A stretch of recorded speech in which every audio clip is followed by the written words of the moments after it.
ಕಾಂಗ್ರೆಸ್ ಶಾಸಕ ಸತೀಶ್ ಸೈಲ್ ಬೇಲೆಕೆರೆ ಅದಿರು ನಾಪತ್ತೆ ಪ್ರಕರಣದಲ್ಲಿ ದೋಷಿ ಅಂತ ಈಗಾಗಲೇ ಕೋರ್ಟ್ ತೀರ್ಪನ್ನು ಪ್ರಕಟಿಸಿದೆ.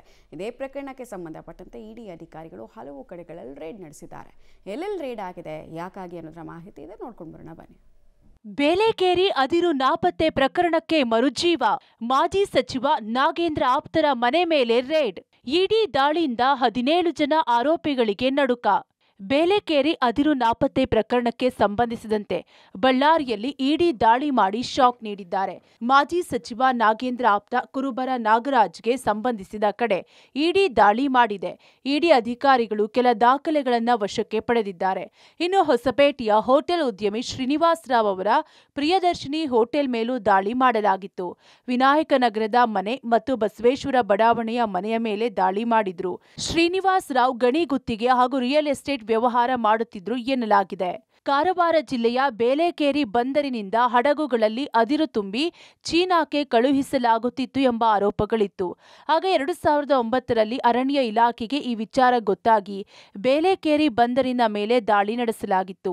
ಅಲ್ಲಿ ಡಂಪ್ ಮಾಡಲಾಗಿದ್ದ 88 ಲಕ್ಷ ಮೆಟ್ರಿಕ್ ಟನ್ ಅದಿರನ್ನ ಸೀಸ್ ಮಾಡಲಾಗಿತ್ತು.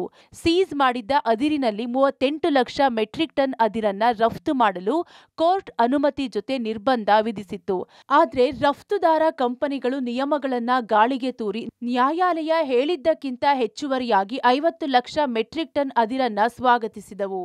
ಆದೇಶ ಉಲ್ಲಂಘಿಸಿದ ಆರೋಪ ಹೊತ್ತಿದ್ದ ಪ್ರಮುಖ 4 ಕಂಪನಿಗಳಲ್ಲಿ ಸತೀಶ್ ಸೈಲ್ ಮಾಲೀಕತ್ವದ ಶ್ರೀ ಮಲ್ಲಿಕಾರ್ಜುನ ಶಿಪ್ಪಿಂಗ್ ಕಂಪನಿಯೂ ಒಂದು. ಆ ಕಂಪನಿಯ ಹಡಗುಗಳಲ್ಲಿ ಸುಮಾರು 7,23,000 ಮೆಟ್ರಿಕ್ ಟನ್ ಅದಿರು ಸಾಗಿಸಲಾಗಿತ್ತೆಂದು ಲೋಕಾಯುಕ್ತ ತನಿಖೆಯಲ್ಲಿ ಉಲ್ಲೇಖಿಸಲಾಗಿತ್ತು. ಇತ್ತೀಚೆಗಷ್ಟೇ ಶಾಸಕ ಸತೀಶ್ ಸೈಲ್ ಈ ಪ್ರಕರಣದಲ್ಲಿ ದೋಷಿ ಎಂದು ಜನಪ್ರತಿನಿಧಿ ಕೋರ್ಟ್ ತೀರ್ಪು ಕೊಟ್ಟಿತ್ತು. ಈ ಬೇಲೆಕೇರಿ ಪ್ರಕರಣದಲ್ಲಿ ಜನಾರ್ದನ ರೆಡ್ಡಿ, ಬಿ ನಾಗೇಂದ್ರ, ಆನಂದ್ ಸಿಂಗ್ ಸೇರಿ ಬಳ್ಳಾರಿ ಹಾಗೂ ವಿಜಯನಗರ ಜಿಲ್ಲೆಯ ಹಲವರಿದ್ದಾರೆ. ಸದ್ಯ ಇಡಿ ಬೇಲೆಕೇರಿ ಅದಿರು ನಾಪತ್ತೆ ಪ್ರಕರಣಕ್ಕೆ ಮರುಜೀವ ನೀಡಿದ್ರಿಂದ ಈ ಪ್ರಕರಣದ 17 ಜನ ಆರೋಪಿಗಳಿಗೆ ಇದೀಗ ನಡುಕ ಹುಟ್ಟಿದೆ. ಸದ್ಯ ಇಡಿ ದಾಳಿ ಮುಕ್ತಾಯ ಆಗಿದ್ರು ಮತ್ತೆ ಯಾವುದೇ ಕ್ಷಣದಲ್ಲಿ ಇಡಿ ದಾಳಿ ಮಾಡಬಹುದು ಎನ್ನಲಾಗಿದೆ.